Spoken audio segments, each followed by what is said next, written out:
Start. नमस्कार, मैं हूं प्रदीप रे और स्वागत है आपका हमारे चैनल में। और जैसा कि आपको पता है कि कुछ ही दिन रह गए हैं चुनाव को और फिलहाल सभी पार्टियों ने अपनी एड़ी चोटी का जोर लगा दिया है चुनाव प्रचार करने के लिए। और हर कोई अपनी तरह से, चाहे कार्यकर्ता की बात कह लीजिए, चाहे कैंडिडेट की बात कह लीजिए, हर कोई प्रचार में कोई कमी नहीं छोड़ रहा है। हर कोई दिन रात एक कर रहा है अपना चुनाव प्रचार करने के लिए और हर कोई वादे कर रहा है जो पिछली सरकार में नहीं हो पाया उस वादों को पूरा करने के लिए। मगर कहीं ना कहीं जो 19 जून है, जो तारीख है 19 जून चुनाव की, उसको लेकर हर कोई टेंस्ड भी है, मगर कहीं ना कहीं लोग खुश भी है कि चुनाव है और कोई ना कोई हमें अच्छा कैंडिडेट मिलेगा जो हमारे समालखा का विकास करेगा, जो समालखा के मुद्दे हैं उनको निभाएगा, उनको ठीक करेगा। फिलहाल काफ़ी सारे मुद्दे हैं, मगर आज हमारे साथ कैंडिडेट के साथ साथ हरियाणा युवा प्रदेश के अध्यक्ष सुरजीत संधू जी मौजूद है। उनसे बातचीत करते हैं। सर, सबसे पहले तो स्वागत है आपका। जी, धन्यवाद आपका। सर, आपको पता है कि चुनाव है और 2 दिन बाद चुनाव भी होने वाले हैं और अगर प्रशासन की बात करें तो प्रशासन भी अपना कार्य कर रहा है। लोग, हर कोई, चाहे कैंडिडेट की बात कर लीजिए, चाहे कार्यकर्ता की बात कर लीजिए, हर कोई चुनाव में बहुत दिल से और बड़ी मेहनत से चुनाव प्रचार कर रहा है। मगर बात की जाती है मुद्दों की बात की जाती है तो हर कोई पार्टी बड़े बड़े दावे करती है कि हम ये विकास करेंगे, जो पिछली पार्टी में नहीं हुआ हम उसको निभाएंगे और कई बड़े बड़े वादे किए जाते। मगर कहीं ना कहीं जब चुनाव हो जाता है, जो लोगों की सोच होती है, लोगों का कहना होता है, जब चुनाव हो जाता है तो पार्टियां गायब हो जाती है। ऐसा होगा या नहीं होगा? देखिए, Indian National Lok Dal party Chaudhary Devlal ji की पार्टी है और चौधरी ओम प्रकाश चौटाला जी ने इस पार्टी को आगे बढ़ाने का काम किया है। जब भी चौधरी देवलाल जी को सत्ता में जाने का मौका मिला, हरियाणा प्रदेश के जितने भी नीतियां हैं कोई भी उठा करके लीजिए, वो हमारी पार्टी के नेताओं ने की है।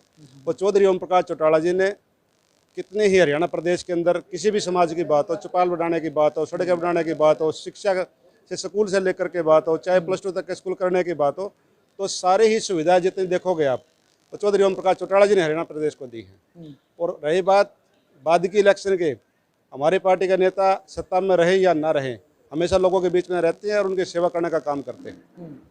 सर, अगर बात जीतने, क्योंकि हर कोई जीतने के लिए कार्य कर रहा है और क्योंकि जीतेंगे तभी विकास होगा, क्योंकि जिस प्रकार से बात की जाती है, मुद्दों की बात की जाती है, गलियों की बात की जाती है, नालियों की बात की जाती है कि उनको ठीक किया जाएगा और विकास किया जाएगा। अब मुद्दे अगर जीतती है, क्योंकि हर कोई विश करता है, हम भी विश करेंगे कि आप जीतें और आप जो आपने वादे किया है उसको पूरी तरह से बखूबी से निभाएं। तो अगर आप जीतते हैं तो क्या सोचते हैं कि सबसे पहले क्या कार्य होना चाहिए समालखा में? सबसे पहले क्या कार्य होने चाहिए जीतने के बाद? अगर आपकी पार्टी नैनो जीतती है तो सबसे पहले किस कार्यों पे ध्यान देगी? मेरा कई बार समालखा के अंदर आना होता है। कितने लंबे समय से आप सड़कों का हाल देखो। सबसे पहले तो कितना बुरा हाल सड़कों का है। पानी की बात लेकर के चलोगे तो पानी सारी जगह खड़ा रहता है सड़कों के ऊपर। ये मुद्दों की बात ही होती है।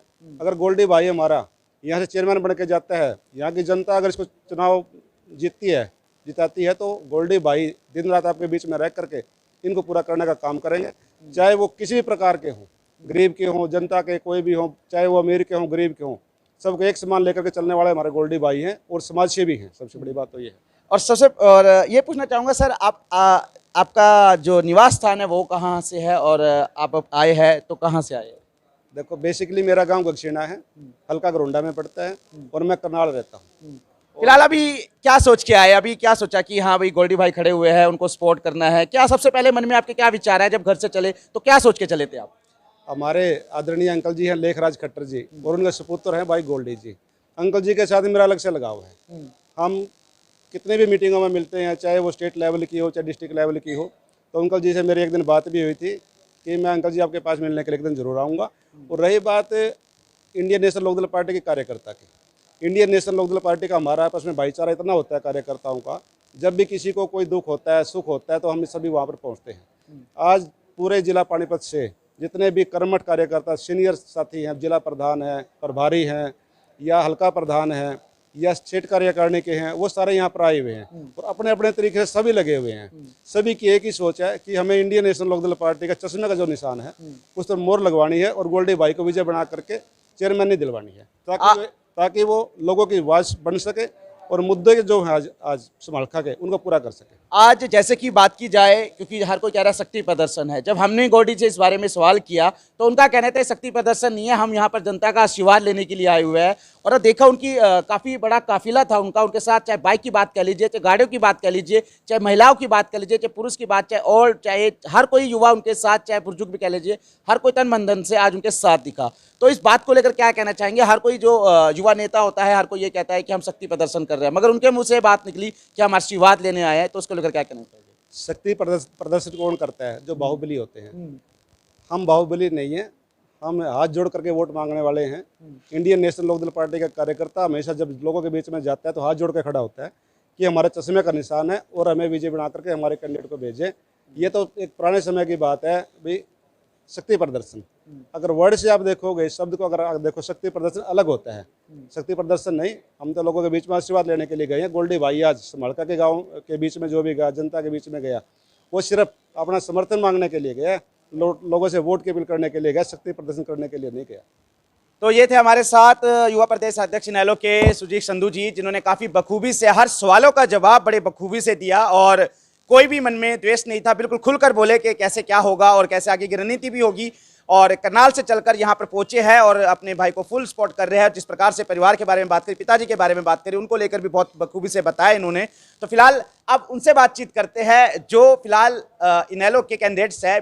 गोल्डी जी हमारे साथ है और फिलहाल काफ़ी मेहनत कर रहे हैं चुनाव को लेकर और काफ़ी बखूबी से अपना जो पद है वो भी निभाने की बातें हो रही है। जो वादे है, जो समस्या है, समस्या को उठाने की बातें, विकास की बातें, हर किसी पे बात हो रही है। तो गोल्डी जी फिर से स्वागत है आपका। नमस्कार, जय श्री राम। गोल्डी जी, जैसे कि आपको पता है 2-3 दिन बाद चुनाव होने वाले हैं, सबसे पहले तो उसको लेकर क्या मन में विचार है? मन में ये विचार कुछ नहीं है, अपना काम जिस दिन से मेरे को बखूबी मेरी पार्टी ने मुझे जो दिया है, दायित्व दिया है, मैं उस दिन से अपने काम में लग गया। और सेवा तो हम कर ही रहे हैं पिछले कई सालों से। मेरे फादर साहब लगे हुए हैं इस पार्टी से, राजनीतिक पार्टी से। जैसा कि हमारे बीच अभी आए हुए हैं हमारे युवा शहरी अध्यक्ष अपना सुजीत संधू जी, पूरे हरियाणा के अध्यक्ष हैं, ये हमारी पार्टी के युवा हैं। और युवाओं का साथ युवाओं को मिल जाता है तो कंधा मजबूत हो जाता है। और मैं इनका बहुत आभारी रहूँगा क्योंकि इन्होंने मेरे साथ आशीर्वाद यात्रा में चलना भी था, तो किसी निजी कारणों से ये नहीं आए, पर थोड़ा लेट आए, कोई बात नहीं। इन्होंने मुझे आशीर्वाद दिया इस चीज़ का कि आप आगे बढ़ो, हम सब आपके साथ हैं।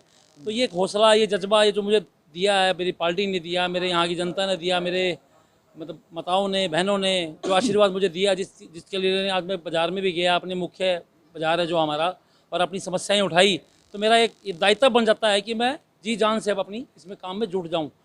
अगर समर्थन की बात करें, जैसे युवा भी है, महिलाएं भी है, बच्चे भी है, बूढ़े भी है, तो कैसा समर्थन रहा? कहते हैं कि युवा देश की धड़कन होती है। फिलहाल युवा को कैसा समर्थन मिला? अब आज मार्केट में भी गई, आज आपने शक्ति प्रदर्शन तो नहीं कहूँगा, मैं कहूँगा आशीर्वाद आप लेने गए थे, तो कैसा रिस्पॉन्स मिला? लोगों ने क्या आपको प्रतिक्रिया दी और क्या कुछ रुझान देखने को मिला आज? अगर आप भी साथ चल रहे हो तो देखो, जितने भी हमारे दुकानदार थे या वो लोग जनता खड़ी थी, खड़े हो गए मुझे आशीर्वाद दे रहे थे। सारे के सारे दूर दूर से हाथ जोड़ रहे थे और आशीर्वाद दे रहे थे कि बच्चा, हमारा बच्चा मेरे बीच में आया। जो बुजुर्ग थे, जो बैठे थे, जो भाई थे, जो युवा था, ये हमारे बीच में आया। ये तो हमारा समर्थन इसके साथ खुलकर है। तो मैं यही चाहूँगा, उनका प्यार है और आशीर्वाद है जो मुझे आगे लेके जा रहा है और आगे भी लेके जाएंगे। उनके साथ मिलकर काम करेंगे और यहाँ की जो समालखा की जो समस्याएँ हैं, जो इस क्षेत्र की जो बहुत ही दुर्लभ समस्याएँ हैं, उनको मैं पूरा ठीक करने के पूरा जोर लगाऊंगा। आपने समस्याएं की बात करी, अगर आप जीतते, हम भी चाहेंगे कि अगर आप जीते, हम भी अप्लाई करते हैं कि आप भी जीते, क्योंकि मेहनत जो करेगा, जो लोगों की समस्याओं को उठाएगा, तो डेफिनेटली वो जीत पाएगा। तो आप जीतते हैं तो सबसे पहले आप क्या समस्याएं के बारे में क्या सोचेंगे कि सड़कें ठीक करवानी है, गलियां ठीक करवानी है, कॉलोनियां ठीक करवानी है? 5 जो समस्या है, जो सबसे महत्वपूर्ण है समालखा की, वो 5 समस्याएं आपके नजरिए से कौन सी है जो आप सबसे पहले ठीक कराएंगे जीतने के बाद? समस्याएं देखो, एक नहीं है, कई अनेक हैं। और मैंने अपने बहुत सारी है, मैंने अपना मैनिफेस्टो भी जारी किया है जो अपलोड हो रहा है हर जगह, तो जल्दी वो लोगों के बीच में भी पहुंच जाएगा। मेरा मेन जो समस्या, जैसे हमारे युवा भाई साहब ने कहा है, संधू साहब जी ने, कि यहाँ सड़कों में खड्डे, मैं ये नहीं कहूँगा, खड्डों में सड़कें बनी हुई हैं। और जो समस्या सबसे ज़्यादा, जब बरसात या कोई ऐसी रेन की दिक्कत आती है तो यहाँ पानी दुर्लभ हो जाता है। बिल्कुल मेरा मेन समस्या समालखा का उस फ्लाईओवर से यहाँ फ्लाईओवर तक जो खड्डे हैं, जो समस्याएँ हैं सड़कों का, इसको पूरा ठीक कराना। दूसरी सबसे मेन समस्या हमारी जो होती है शौचालय। कोई भी बाहर का अतिथिगण हमारे यहाँ आ रहा है, फ्लाईओवर के नीचे आप जाओगे, कितने रेडी वाले हैं, कितने टेम्पो वाले हैं, कितने ऐसे लोग हैं जो घर से आते हैं यहाँ पर अपना रोजगार करने के लिए। अब किसी को कोई शौचालय जाना है तो वहाँ शौचालय की कोई सुविधा ही नहीं है। तो ये मेरी एक सही समस्या, जो ये सबसे मुख्य समस्या है, जहाँ सार्वजनिक स्थान हमारे जहाँ होते हैं, जहाँ लोगों का आना जाना लगा रहता है, वहाँ पे शौचालय का प्रबंध कराना। तीसरी समस्या जो सबसे मेन समस्या, महिलाओं की सुरक्षा, जनता की सुरक्षा, उसके लिए PCR का उपलब्ध करवाना टाइम टू टाइम। जहाँ पे भी ज़रूरत होगी हम अपने हिसाब से CCTV कैमरा लगवाने का भी काम करेंगे। चौथी समस्या हमारी आ जाती है जैसे सफाई। सफाई का हमारे जीवन में बहुत अहम रोल होता है। अगर हम साफ़ स्वच्छ रहेंगे तो ना बीमारियाँ होंगी, ना बदबू होगी, ना कि, तो उसका बहुत ध्यान रखना चाहिए। पर मैं देख रहा हूँ कि यहाँ जो कचरा, जगह जगह आप जाओगे, हर गली में, हर नुक्कड़ पे आपको कचरा जरूर मिल जाएगा, सामना जरूर हो जाएगा। तो मेरा ये लोगों से भी अपील है कि इसकी तरफ थोड़ा सा ध्यान दें, और अपनी जनता को मैं ये देना चाहूँगा कि इसका उठाव की जो समस्या आ रही है कचरे की, तो इस उठाव की समस्या को मेरा दूर करना है। पांचवी जो मेरी मुख्य समस्या, आपने 5 पूछी, मैं 5 गिनवा रहा हूँ, हैं तो बहुत सारी। पांचवी समस्या जो हमारे बेसहारा पशु जो ऐसे ही घूम रहे हैं, जो गोवंश घूमते रहते हैं गोवंश घूमते रहते हैं, इसके अलावा कई ऐसे कुत्ते हैं, जो बंदर हैं, जो कई ऐसी हैं जो समस्याएं लोगों ने बताई हैं। मेरा इन पर भी पुरजोर होगा कि इनका संबंध मत कराऊं। और अगर बात की जाए पार्टी की, जैसे विपक्ष पार्टियां काफ़ी सारी है, जेजेपी ने अपना निर्दलीय खड़ा करा है, और बीजेपी की बात की जाए तो जैसे कि हमें सूत्रों के हवाले से खबर है कि बीजेपी ने भी एक ऐसा कैंडिडेट का नामांकन भराया है जो पहले तारीख अपनी भुगत किया है, तो उसको लेकर कोई एक्शन वगैरह कुछ कहना चाहोगे? देखिए, मुझसे कई मीडिया वालों ने पूछा, मैंने उनको एक ही वर्ड कहा है, ये जनता जनार्दन का काम। मेरे कहने से ऐसा कुछ काम हो जाता है तो लोग पहले ही कर देते। सर, जनता जनार्दन की तो कोई सुनता नहीं ना।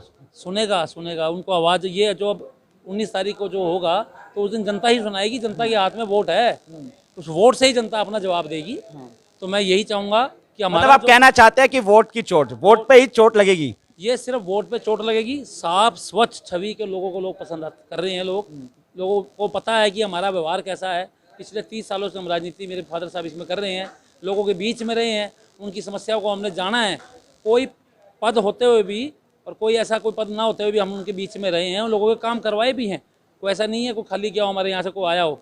तो मैं यही चाहूँगा कि लोगों का आशीर्वाद, प्यार, भरपूर समर्थन हमें मिल रहा है और हम विजय होंगे।